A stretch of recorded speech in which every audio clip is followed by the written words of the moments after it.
welcome back to the Salt Bitch community, the Salt Bitch HQ per se.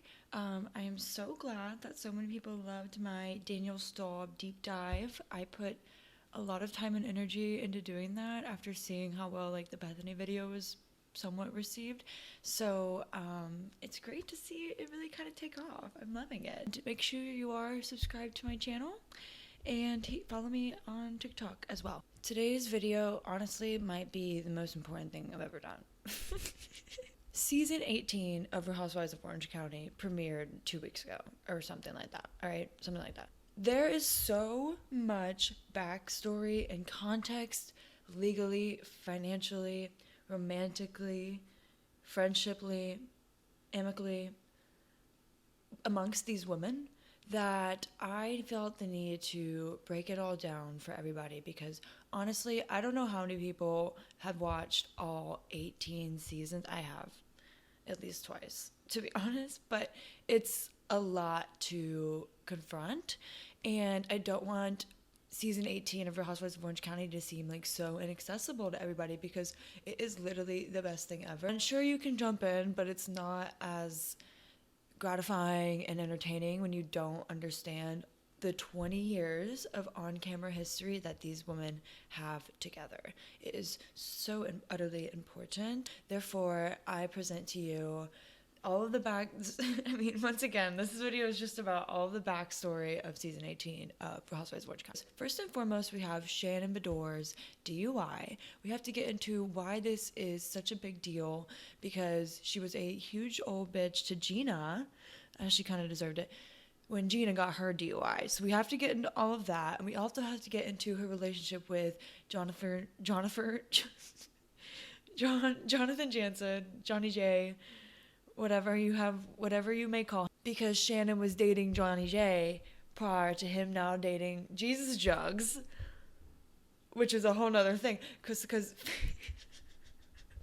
Alexis Bellino is now a cast member also on The Housewives of Orange County season 18, right? And she was a staple character way back in the day of season 5 or something onward. I think she was on for 5 seasons. And she was off camera. She got divorced from her husband, and now she is dating Shannon's ex-boyfriend. So there's a lot of stuff going on there. That's just honestly the tip of the iceberg. And lastly, we will be getting into Gina's DUI, obviously her marital issues, and then I have some tea on Travis, who is, I believe, her boyfriend. I don't think they're engaged or anything. Oh yeah, they're definitely not engaged because he has a lot of issues going on with his ex-wife. So I have to get into that. I've already made a TikTok about the stuff going on with Jennifer Pedranti and her boyfriend Ryan, her fiance Ryan, but I will get into some of that because he is involved in a major MLB gambling scandal, randomly enough. So I think that's important because I don't really trust her to give all of the context on the show. I don't know. That's all I think we'll be able to get into because there's also a lawsuit going on with Alexis and Shannon, or not going on actively. There was a lawsuit that happened between Alexis and Tamara and Shannon. So we'll get into that. This is not a deep dive of each woman, mind you. This is just an overview of the necessary context to explain the situations we're going to likely see on season 18. Okay, let's start with the one and the only Shannon Storms Beador. For time's sake, I can't get into the whole backstory about her husband, her ex-husband David, and their terrible marriage. But long story short, it ended because he was cheating on her for a really long time, and they knew about it. They did all of this therapy on camera, this vow renewal. He was still cheating. It was really gross. I can get into it more because I definitely have to do a deep dive on Shannon. Let's talk about after the divorce. Now she starts dating this man named John Jansen, and John Jansen is an insurance salesman. He was previously married and had children with this woman, but their divorce was really nasty and it lasted for 5 years. That's all I know. So they started dating on June 21st, 2019. This was season 14 of Real Housewives of Orange County. And Shannon said that they met through mutual college friends, whatever that means. And apparently, so this June 2019, 6 months later, they quarantined together. And this was around the time when they started getting into a lot of fights. And in my opinion, they never really seemed compatible. They always just seemed absolutely miserable. They got into a lot of fights during quarantine because John wouldn't follow Shannon's insane quarantine rules. For those who don't know about Shannon, she is neurotic.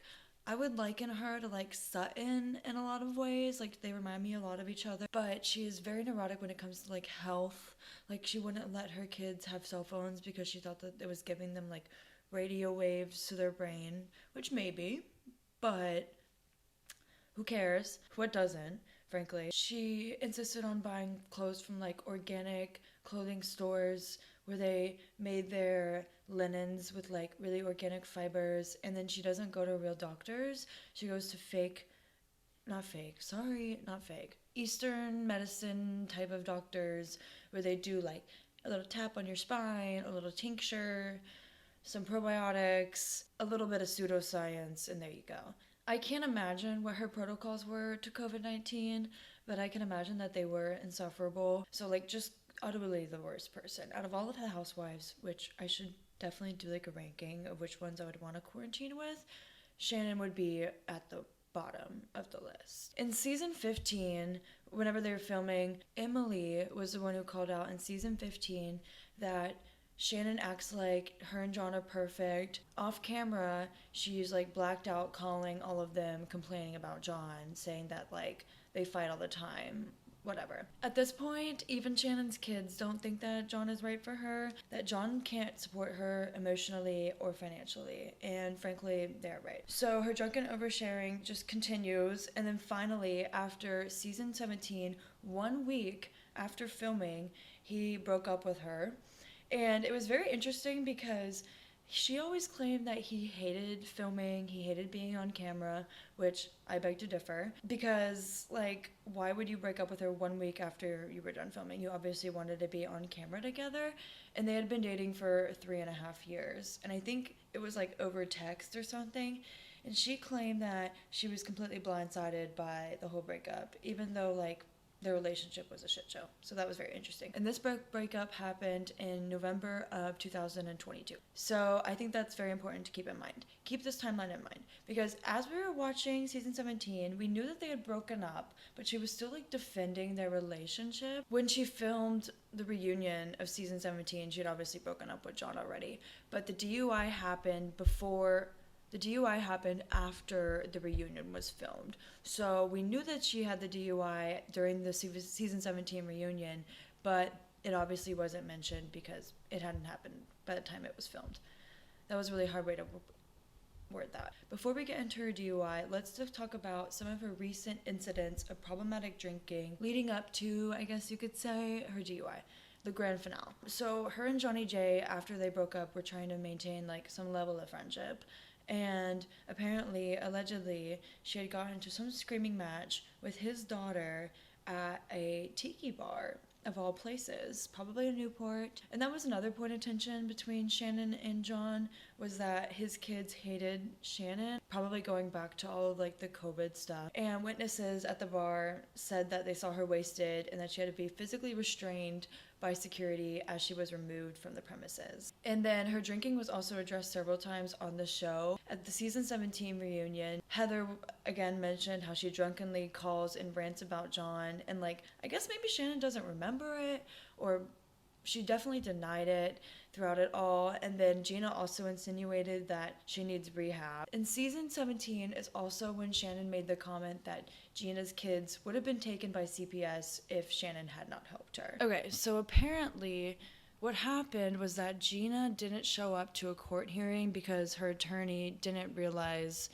that his request to postpone the hearing was denied. The police issued a warrant for Gina's arrest. But Shannon reached out to her contacts, her friend, who is a well-known criminal defense attorney, Michael Fell. He got the warrant overturned for Gina. And I don't really know the matter of CPS coming to pick up her children. I don't really think that was the extent of the circumstance, but it was a really nasty thing to bring up.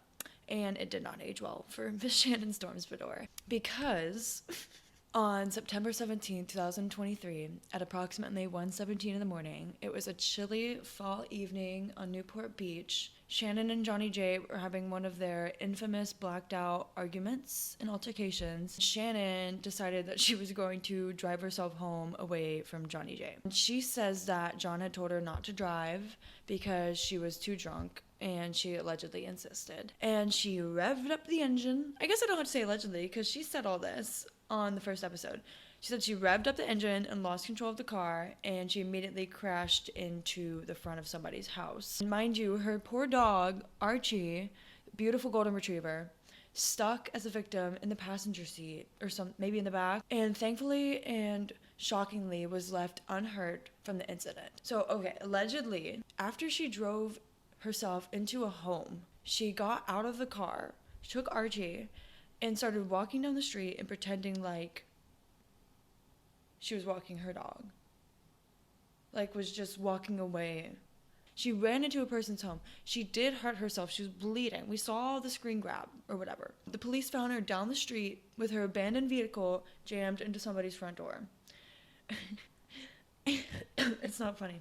She allegedly also blew a .24 on the breathalyzer, which is really high. Like, I thought that's like a deathly number. I'm pretty sure. That's Everclear and her lemon tincture mixed together, just straight down the throat. That's disgusting. Couldn't be me. And they took her to the Orange County Jail, and she was released on a $2,500 bail. And I think my understanding of bail is that you only have to pay 10% of it, or something like that. So $250 or something, I don't know. And she was charged for DUI for having a blood alcohol content well over the legal limit of 0.08. 3 times over the legal limit of 0.08. And for that, the Orange County DA really wanted to make a case out of Shannon, and he wanted her to be charged with both a DUI and a hit and run. Which, if you've seen the footage, that's kind of what happened, allegedly. And so it seems. The judge did end up dropping the hit and run case. So she pled no contest to DUI, and she was sentenced to 3 years of probation, 9 months of alcohol class, and 40 hours of community service. And she also has to pay damage for the home that she hit. She did not attend rehab, and people have a lot of opinions about whether she should have or should not have. I think rehab can be great. She probably could benefit from maybe a week or so. But ultimately, I don't think she wants to stop drinking. And the interesting spin that's happening on every single story about Shannon's DUI, like every single article without a fail, they all mention her breakup with John as if that's like a reason. Or, I mean, I guess she was with John the night that it happened, but they broke up again in November of 2022. This was September of 2023, almost a year later, 10 months later. It's using it as like a justification, it almost seems, and it doesn't really feel right. I'm not trying to defend John, but it doesn't really feel right that your ex-girlfriend, you broke up with her, and then 10 months later she gets a DUI. Now all of a sudden in every single article about her DUI, your name is mentioned. But, I don't really think he doesn't like it. I do think he likes the attention. And it also doesn't help that Johnny J is also suing Shannon for $75,000 for money that she allegedly borrowed for a facelift. He claims that she borrowed it and they had some oral agreement that she would pay him back with interest. So the first transfer happened on January 23rd of 2022. So this is while they were still together. And he sent her allegedly $40,000. On May 20th of 2023, she asked for $35,000 via personal check, allegedly. Despite multiple requests, she apparently has not paid this money back. But I just think it's like broke boyfriend behavior to be charging your girlfriend a loan with interest, in my opinion. And Shannon's saying it's a gift, and I believe her. And I'm sorry, but unless there was a contract, she doesn't owe him that money. But I think she looks great. I totally thought that she had gotten a facelift, and I do think after her car accident, we saw that she was definitely busted up a little bit. So she probably used that downtime from the public eye, and while she had to go under the needle, might as well get some work done, freshen up a little bit. She looked great in the first episode. Despite it all, Shannon's looking better than ever. Her glam team, I think Pamela, she needs to keep her on salary for sure with health insurance. Let's go on to Gina, because Shannon and Gina are very much interconnected, because Shannon had a lot of opinions and a lot to do with Gina's DUI, I guess you could say. So on Thursday, January 30th, 2019, at approximately 3:45 in the morning, Gina was pulled over and arrested for a DUI in Rancho Santa Margarita, California, which does not sound like a real place. But the police detained her and brought her to jail. And apparently she wasn't released until noon on Friday. So she spent the whole night in jail, like 9 hours in jail. She told OK Magazine exclusively that she went to a local mom's event the night of her DUI. She was shopping for leggings, drinking wine, and she wanted to go home. She got in the car and she never should have driven. I don't know. I don't know much about local mom events. I'm not going to lie. It's not really my niche. However, I don't know that they go on till 3:45 in the morning drinking and selling leggings. It's very interesting because it said it is alleged in the court documents that she blew over a 2.20 in the breathalyzer. I don't know if that tops Shannon's 0.24. It didn't specify the exact number, but it was at least twice the legal limit. And she was charged with 2 misdemeanors. So she was charged with a DUI and with driving with a blood alcohol content of over 0.08. So I don't know why it was 2 separate charges, because to me those mean the same thing, but I also don't really know how the California laws work. She pled guilty and she received a plea deal. So she got 3 years of probation, 20 hours of community service, and then a 6-month alcohol offender program and a $140 fine. And her license was also suspended. I don't know for how long her license was suspended. And then we kind of already talked about the situation with her arrest warrant and Shannon like making a lot of comments that are true but did not age well for Miss Shannon, because it made her look like a big old hypocrite when it came down to her turn drinking behind the wheel. And while all this is going on, Gina was also dealing with like a big old situation with her ex-husband Matt. Long story short, her ex-husband also cheated on her, and then she had to file a restraining order against him because of some physical violence that was going on, which I don't want to get fully into here on YouTube, but you can look it up if you want to know more about it. And they had gotten divorced in April of 2019. I believe they had been married for 8 years. They have 2 boys and 1 daughter. So she did have a restraining order against him, and it's been dismissed. They're getting along well now, but Gina had some really rough times on her first few seasons as a housewife. She had some bad hair, bad marriage, and her little casita, which she owns. So I don't appreciate everybody being condescending about Gina's casita, because I'm pretty sure everybody else on the cast, minus Heather, rents their homes. So let's just keep that in mind, especially Tamara. Okay, so I found some scoop on Travis's ex-wife, Megan Mullen. He had filed a police report on June 13th of 2022 because she had allegedly violated their custody agreement. He claimed that she was purposely keeping them from seeing their 3 children. So they have 3 kids together. And their agreement was supposed to be that she has them Monday and Tuesday, and then he gets them Wednesday and Thursday. What about the other days of the week? I don't know. It doesn't say. Who knows? But he said that he hadn't seen them since May 8th, and it was June 18th, so it was over a month. He had also claimed that he had checked their attendance records at the school and that she wasn't taking them to school at this time. So the kids were really upset by the whole situation and definitely wanted to see their dad. And he reached out to Radar Online, of all places, and said that he was trying to reach out to her to arrange a meeting with their attorney, but she wouldn't respond, and that he wouldn't meet her alone because the last time things had allegedly got physical, and he had actually charged her already with battery. So she was charged with a misdemeanor and pled not guilty. And then finally on June 23rd of 2022, they were reunited and they reached a custody agreement. So that's all that I was able to find on Travis. And my theory about the whole situation is obviously Gina might just want out of her relationship with Travis, and she's using the ex-wife as a excuse or something like that. But it's also very plausible that if their relationship is this tumultuous, that she might not feel safe there.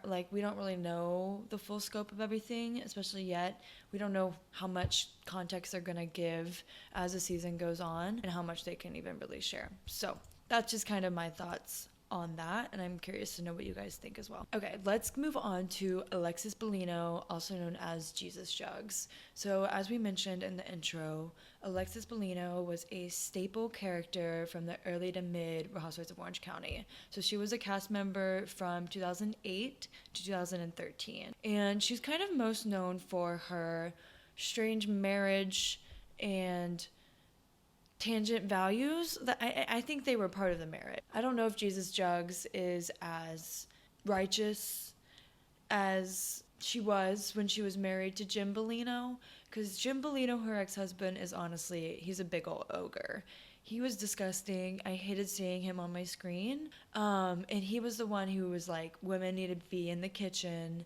He was rude to Alexis. Like, all he cared about was her having like fake boobs and the fact that she would never get a job, or she had a little stunt as a journalist, which I love to reflect on personally. I don't know, I just hated him, but thankfully they did get divorced. So okay, let me backtrack a little bit. So when she was on the show, she was still married. She was married to Jim the whole time. After 13 years, they finally got divorced in 2018. So she's been off of our screens for almost like 10 for 10 years, for over 10 years, which is crazy to think about. From 2013 to 2023, 10 years.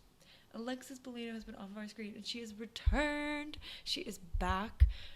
She is not single, unfortunately, which we'll get into. But Jim, actually, to talk about their divorce, because like, I don't think she shared a lot about it on the first episode, but Jim was actually the one who initiated the divorce, and he asked for partial custody, and he asked for her to pay him spousal support, which I think is very interesting. And we're going to get into why I think that's the case. It's kind of connected to some of my theories about Mr. Jim Bellino, which I have to be careful when I talk about him, because he's ready to sue. He's always ready to sue. And then right before they divorced, they had sold a property in San Juan Capistrano, California for $2.4 million. And the property was listed under a business's name that had Alexis as president. So another thing to just kind of keep in mind. It's kind of weird, right? There was a lawsuit that happened in 2018, 2019, in which Jim sued Shannon, Tamra, and Heather McDonald for comments that they made at a live Juicy Scoop show, which is Heather McDonald's like podcast. And they did the show in Irvine, California, and he sued them for over $1 million. Now, keep in mind that Jim had already filed for a divorce from Alexis at the time that this lawsuit was initiated. Shannon and Tamara were asked a question. They were asked by the audience if Jim still had his trampoline park business, because Jim and Alexis had opened like Sky Zones in California in Orange County, and that was like one of their business ventures at the time. Which is very interesting to me. Very chic, right? They were alleging that it was like kind of sketchy and unsafe for children, and I think Shannon said something about how she would never let her kids go to one of those, which again, knowing her health neuroticism, I'm not surprised. But I grew up going to those in middle school. Like, they were fun. Tamara had also alleged that she had this theory about Jim. Tamara literally said that, I'm like scared to say this, I don't know why. She said that Jim Bellino was going to go to jail, right? And this is not true. It's not true. She said that he's sketchy, shady, and that she thought that he was going to go to jail, right? So that was not good. Shannon actually ended up winning her case in 2020. She was awarded $130,000 of the $220,000 that she sought. So I'm a little confused where she said that she lost $200,000, because she did get $137,000 back. But who really knows how much she spent on her legal fees? And the reason why she won, because Jim did not meet his burden to clarify any of the misinformation that she spoke. And also, it was really hard for him to prove. Like, he was basically saying that he lost revenue with people who were going to invest in potential Sky Zones, which is so funny to me, because of these comments that were made at a Juicy Scoop podcast. And I'm sorry, but if your business is really that vulnerable to being shut down because of a Juicy Scoop podcast show, good luck. Like, you weren't cut out for it in the first place, frankly. And her language was also protected under her constitutional right, which apparently covers hyperboles, imaginative expression, and similar rhetorical devices, which I need to keep in mind. I also found all the court documents for this lawsuit, so I can link those in the caption if you're interested in reading them. Tamara had to settle her case in 2021 because her case did not go as well because her comments were a little bit more salacious. She basically insinuated that Jim was a criminal. So Tamara settled for an undisclosed amount, but Shannon said in the first episode that Tamara lost $500,000. So yikes. That's kind of the lawsuit that happened off camera within the 10 years that Alexis was not on the Real Housewives of Orange County, right? And so that led us all to believe that Shannon and Tamara were really going to hate Alexis, you know, and there's multiple reasons for Shannon to not like Alexis, which we're going to get into. But Tamara, for some reason, despite losing $500,000, is buddy-buddy with Alexis now. So my assumption is that, like, I read all of the court documents. It really didn't list Alexis as someone who was accusing anybody or charging anybody with anything. It only listed her in connection to Jim and in the context of the Real Housewives, because they had to explain how these two are public figures and how that could potentially result in a loss of profit for Jim, right? So it mentioned Alexis in those parts, but nowhere else. Like, she was already divorced from him. And I couldn't find this little paper or cease and desist letter that she had sent apparently to Shannon and Tamara. It wasn't listed or cited anywhere else in the court documents, so who really knows? But with the way that Alexis is listed on all of their other documents, or on all of the other businesses, like, maybe. So yeah, Jim and Alexis, reading some of their court documents and stuff that they've been involved in, like, I just think it's interesting because Alexis is listed, or was listed, I should say, with some sort of position on all of Jim Bellino's businesses. And he had to file for multiple, like, business bankruptcies, which happens, you know, I get it. But it's giving Erica and Tom Girardi, because she was listed as a secretary on several of his shell companies. Just saying. Yikes. So after Alexis's divorce from Jim, she was dating some other guy. I think his name was like Alan or something. They broke up. And then she started dating Johnny J after he broke up with Shannon. And they started dating in November, December of 2023. And this was post Shannon's DUI. And Shannon was kind of in a sensitive, vulnerable state, right?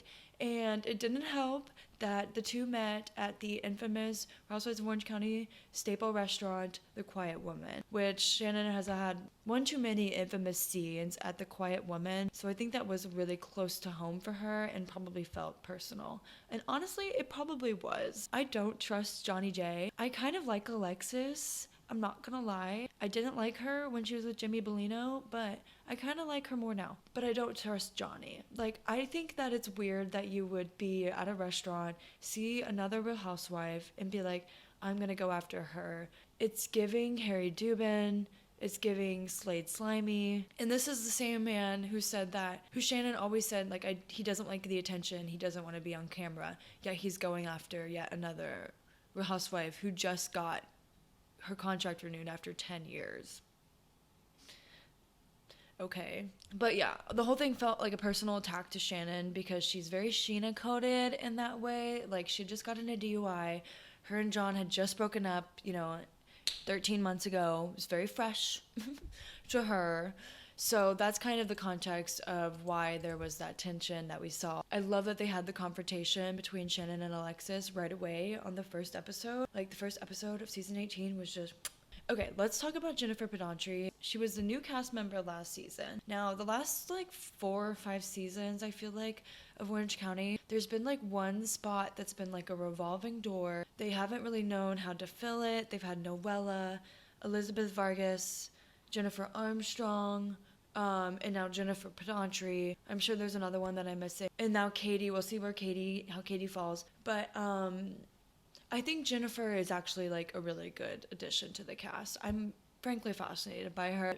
I saw a tweet today that was she is the most beautiful broke woman ever. And I think the other women are frankly just kind of intimidated and jealous that Jennifer has family money and that her parents are willing to, at 50 years old, still bail her out when she is getting evicted from her home and frankly bankrupt. Oh, okay, let's backtrack a little bit. She is engaged to this man named Jean Jacket, also known as Ryan. I don't even know how to pronounce his last name, right? But he's always wearing a different jean jacket last season. It was very interesting to me. They had also both cheated on their spouses when they started dating. So Ryan has confessed himself that he is a serial cheater. He said that he has cheated on every single girl that he has been with. And there was one period that they talked about like last season where they had broken up for 2 weeks. During this 2-week period, he had hooked up with some woman who literally looked exactly like Jen. Heather, I think was her name. Heather, yeah. Also last season, there was a scandal where he had accidentally sent pics to his whole family on Snapchat and to this other woman, Heather. And it was an accident. And Jennifer bought it. I don't know if she bought it. It's kind of Ariana and Tom. It's kind of like Ariana and Tom when you think about it. She's just maybe saying she buys it so she doesn't have to confront it on camera, but I think she knows in the back of their head that that was weird. Because who does that? Because then they also turned around and tried to make merch out of it. They made like trucker hats that were like making it into like a meme, but like it wasn't funny. Like I don't think they understood that it wasn't cute because they brought one to Andy on Watch What Happens Live and it was like just so cringy. I don't think they really read the room quite right on that situation. And I'm also just kind of concerned for my girl Jen because she's going through this whole eviction situation. I'm shocked that she's still getting money and help like she was from her ex-husband when she cheated on him. But she's now moving in with Ryan, and Ryan is involved in this major MLB gambling scandal. And so he's also probably facing financial turmoil because there's this really famous MLB player named Otani. He plays for the Dodgers, and I believe he's Japanese, and he has a translator. His name is Mizuhara, and Mizuhara has a gambling problem. This man named Matthew Boyer is like really good friends with Ryan. They were like business buddies. Back when Matthew Boyer had filed for bankruptcy in 2011, Ryan had loaned him $250,000, which is crazy. And Matthew Boyer is an alleged bookie, and he had told Mizuhara that he can help him pay off his gambling debts by wiring money to Ryan. Now, Ryan and this man, Matthew, would deposit the Mizuhara's money into marker accounts at the casinos, and then after the money was deposited, they would take it out in chips, gamble it, and then cash it out. So long story short, they would take stolen money from a baseball player. The interpreter, I guess, would misinterpret financial information intentionally to take his money, gamble it, and then was in debt and would have to keep going, moving and transferring the money, make more, gamble more, yada, yada, yada. It's like, I called it on my TikTok when I did a deep dive, I called it high stakes financial narcissism is exactly what this is. And it's kind of really hard to explain. I don't know if I understood it all right, but because I don't gamble. But it's just insane to me to be paying off gambling losses by gambling stolen money. Like, that's insane to me. And this is all alleged and ongoing. Like, we don't really know what's going on. And it is also reported that Ryan has been cooperating with the authorities. And it might seem like what was in it for Ryan and Matthew Boyer. And it's alleged that the more money that people win at casinos gambling, like the casinos will reward them with more trips, like tickets, excursions, things like that. They'll fly them in because obviously like when you win money, like casinos win. Like you're never really winning at these things. Let's make that incredibly clear. Like it's all intentionally set up so that the businesses and corporations are the ones that are really making the money there. You're spending it cyclically, as you can see. Frankly, I'm not surprised. I was not surprised when all of this came out. I think this all came out in like May or April of this year, so 2024. What I heard was that they did pick up cameras again whenever all of this news came out or whenever this was going on. So I believe it will be talked about this season. Concern for my girl Jen because she just moved in with Ryan because she didn't have anywhere else to live. We don't know what's going to happen with all of this. I was going to also talk about all of this stuff with Tamra and her estranged daughter, Sydney, but I was thinking about it and I really don't feel right doing that because the whole reason why they have drama is because she doesn't want to be on camera. So I don't feel like I should make a YouTube video and like dig into her. I don't think it would really even be that interesting. I think the long story short is that, like, she's probably ultra religious and just sides with Simon on everything. Like, I don't know. But I feel like that isn't a good use of my time or platform, perhaps. So that's kind of all of the context that I feel like you need going into season 18. I think it's gonna be such a good season. Like, I'm already loving it. The first episode was like my favorite housewife episode I've seen in like a really long time, probably since the Salt Lake City Monica Garcia scandal. We deserve this. We needed this. And I hope this was interesting and helpful to everybody. Make sure that you're subscribed here. We're building quite the community at the Salt Bitch 34 HQ. And you can also follow me on TikTok. I also have a podcast. It's called Spilt Milk. You can find it on Apple Podcasts, Spotify, and I think Amazon or something like that. I don't know. Whatever. I post it sometimes here on YouTube. I posted a video. Our most recent episode was us listening to a bunch of different Real Housewives singles and Vanderpump Rules singles. And we also did like a video for that one, which I posted here on YouTube. So you can watch that. Let me know what video you guys want to see next. What kind of a deep dive I should do. Yeah.